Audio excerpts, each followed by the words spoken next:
আসসালামু আলাইকুম রহমতুল্লাহ। 29শে ডিসেম্বরের মধ্যেই দেশে ফিরছেন তারেক রহমান।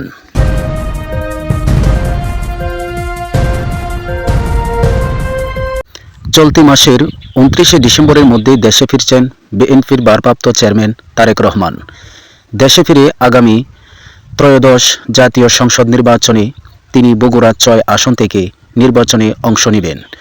গত ৩ নভেম্বর গুলশান কার্যালয়ে বিএনপির মহাসচিব মির্জা ফখরুল ইসলাম আলমগীর তারেক রহমানের নির্বাচনে অংশ নেওয়ার কথা জানান। তবে তিনি নির্বাচনে অংশগ্রহণ করলেও এখনও পর্যন্ত ভোটার হননি।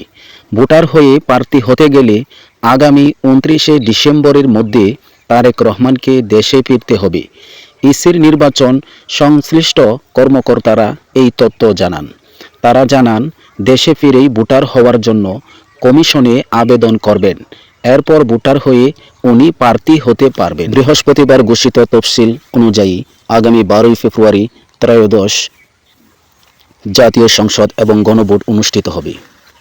নির্বাচনে অংশগ্রহণ ইচ্ছুক প্রার্থীরা 29শে ডিসেম্বরের মধ্যে রিটার্নিং অফিসার বরাবর মনোনয়নপত্র দাখিল করার সুযোগ পাবেন। নির্বাচন কমিশন তফসিল ঘোষণা করলেও ভোটার হতে পারবেন। বিএনপির ভারপ্রাপ্ত চেয়ারম্যান তারেক রহমান ভোটার তালিকা আইন 2009 অনুযায়ী কমিশন চাইলে যে কোনো সময় ভোটারযোগ্য ভোটাররা ভোটার হতে পারবেন। এক্ষেত্রে কোনো আইনি বাধা নেই। ইসির যে কোনো সময় সংশোধিত ভোটার তালিকা প্রকাশ করতে পারেন।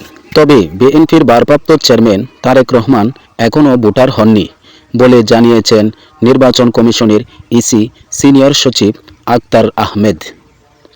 তিনি বলেন, কমিশন চাইলে উনি যে কোনো সময় ভোটার হতে পারেন। ভোটার তালিকা আইন 2009 এর 15 ধারায় স্পষ্ট বলা আছে, কমিশন যে কোনো সময় কোনো ভোটার তালিকায় উহাতে অন্তর্ভুক্ত হওয়ার অধিকার কোনো ব্যক্তির নাম অন্তর্ভুক্ত করতে পারবে। 17 ধারা আরও বলা আছে, কমিশনের সিদ্ধান্ত বাংলাদেশের কোনো আদালতে প্রশ্ন করা যাবে না। লন্ডন সূত্রে জানা গেছে, যেহেতু নির্বাচনের তফসিল ঘোষণা হয়ে গেছে, সেহেতু তারেক রহমান যে কোনো সময়ে দেশে ফিরবেন। 29শে ডিসেম্বরের মধ্যে দেশে ফিরে নির্বাচনে অংশ নেবেন।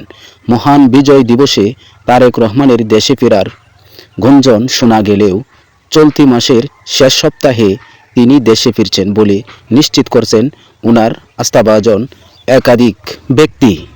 সেইভাবে তারেক রহমানের সফরসঙ্গীরাও প্রস্তুতি নিচ্ছেন। উল্লেখ্য, 2008 সাল থেকে সপরিবারে লন্ডনে অবস্থান করছেন তারেক রহমান। লন্ডন থেকে ভার্চুয়ালি বিএনপি অঙ্গ এবং সহযোগী সংগঠনের কার্যক্রম পরিচালনা করেন। তারেক রহমানের স্ত্রী ডক্টর জুবাইদা রহমান বর্তমানে বাংলাদেশে অবস্থান করছেন। তিনি ইতিমধ্যে ভোটারও হয়েছেন।